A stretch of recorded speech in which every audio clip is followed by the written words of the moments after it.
Bom dia, queridos alunos do sétimo ano, né? Hoje voltando aí para mais uma aula de ciências, né? Hoje, quinta-feira, dia 23/7/2020, né? Nós estamos na reta final aí para avaliação nossa, que vai ser na semana que vem, né? Então, nós vamos ver hoje as briófitas, né? Que é o primeiro grupo de plantas, né? É o grupo mais simples que nós temos. Mas para isso, então, nós vamos utilizar a apostila 6.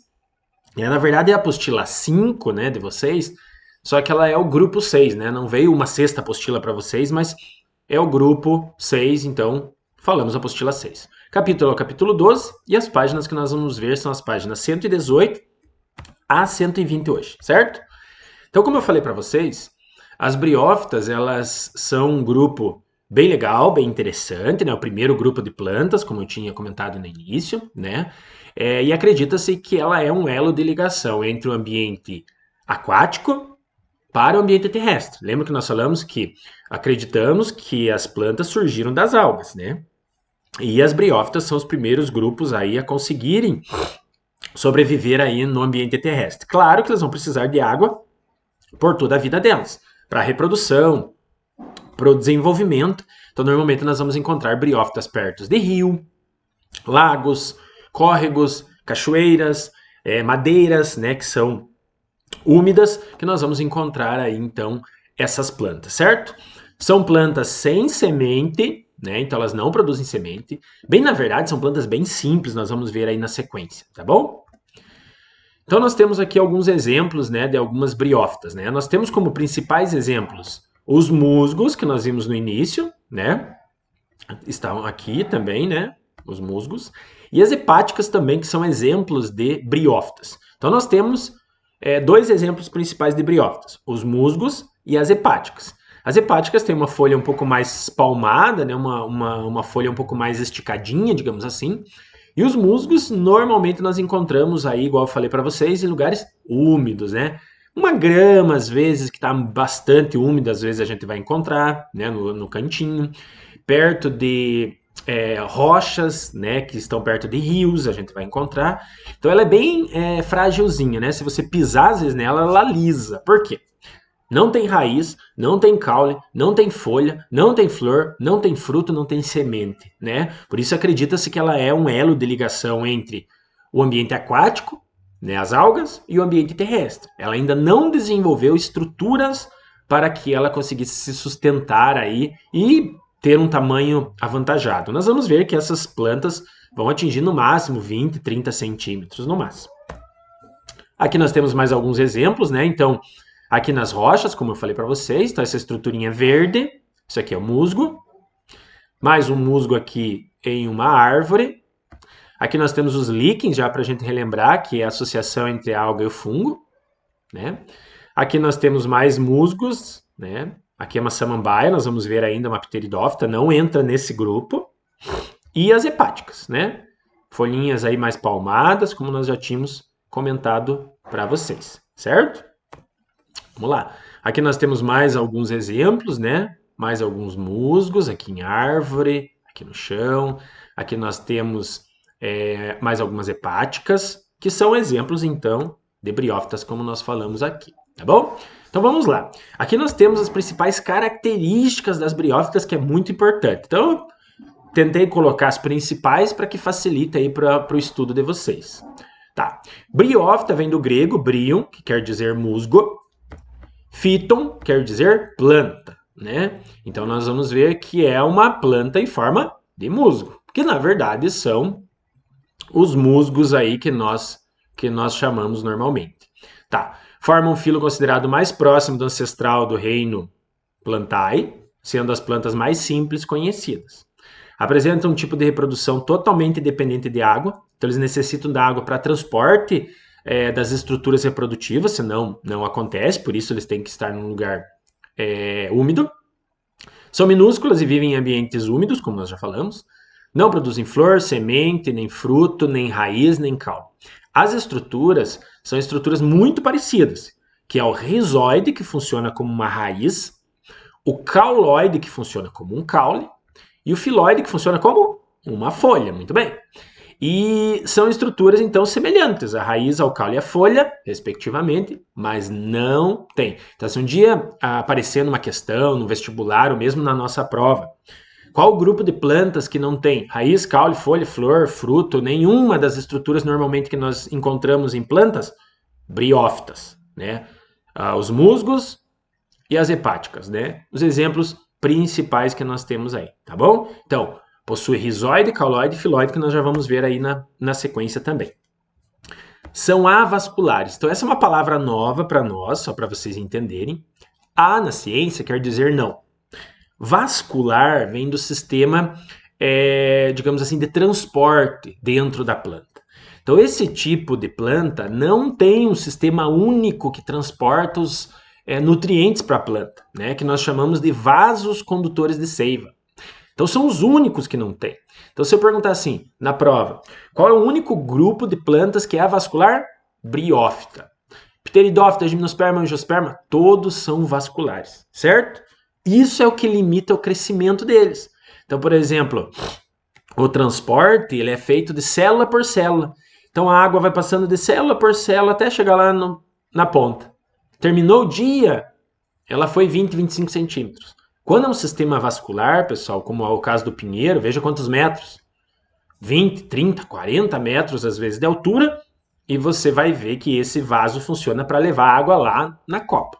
Se um pinheiro tivesse um sistema vascular, ele não cresceria nem 20, 30 centímetros. Tranquilo?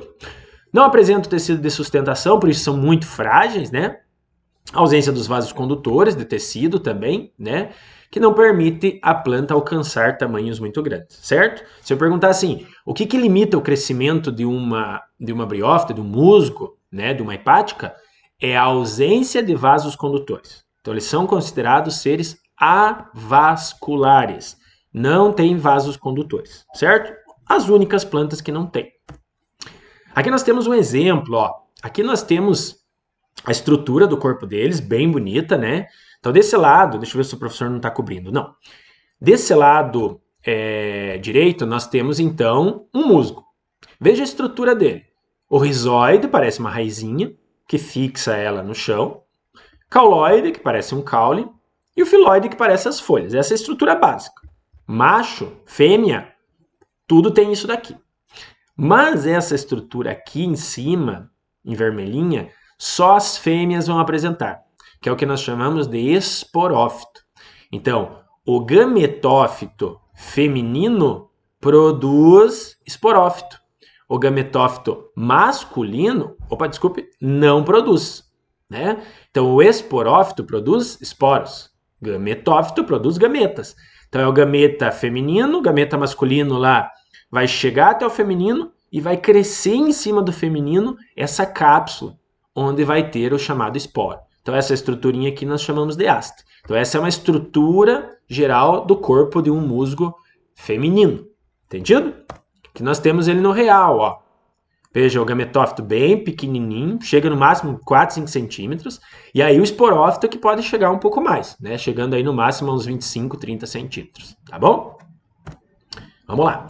Aqui é o ciclo de vida deles, como que ele se reproduz, como que é o desenvolvimento e tudo mais. Só para a gente relembrar. Quando tem essa bolinha com a flechinha para cima, quer dizer que é masculino. Quando tem a bolinha e a cruzinha para baixo, feminino. Por que, professor? Não existe uma definição única, mas, vamos para a gente lembrar, tem a cruzinha, mulher reza mais, certo? Né? Não é verdade isso, meninos? As mulheres rezam mais, vamos admitir, né? Então, a cruzinha, mulher reza mais. Pronto.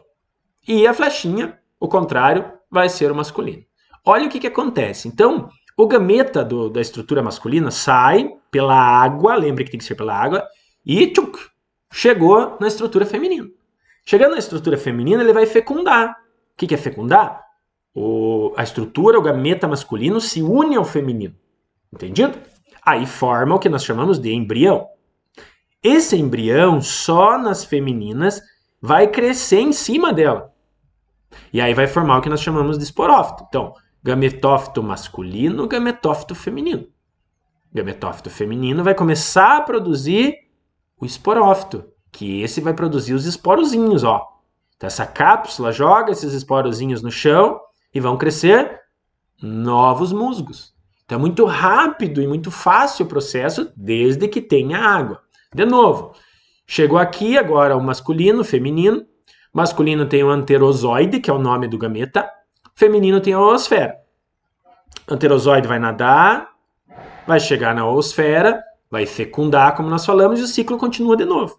Então, lembrando, esporófito só as fêmeas terão.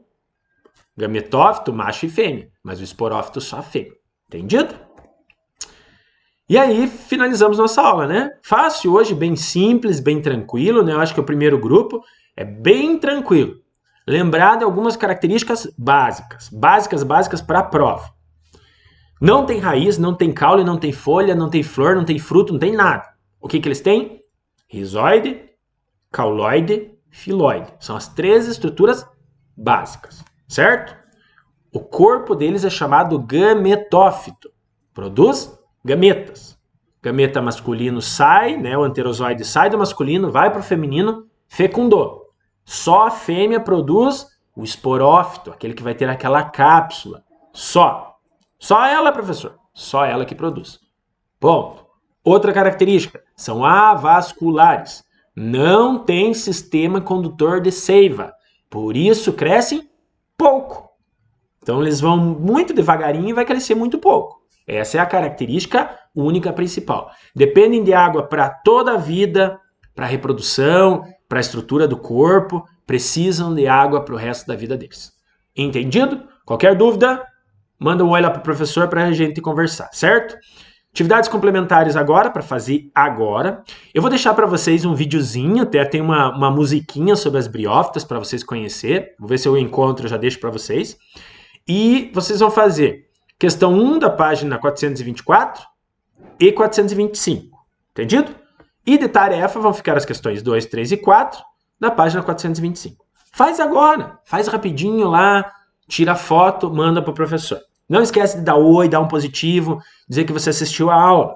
Mesmo que você acordou tarde, às vezes eu entendo, seja 10, 11 horas, vai lá e dá um oi pro professor, assiste a aula e manda um oi que daí a gente marca a presença de vocês. Tá bom? Espero que vocês tenham entendido, espero que vocês tenham gostado, né? Hoje foi bem rapidinho, mas é um conteúdo eu acho que bem tranquilo para vocês. Tranquilo? Tchau, tchau e até amanhã.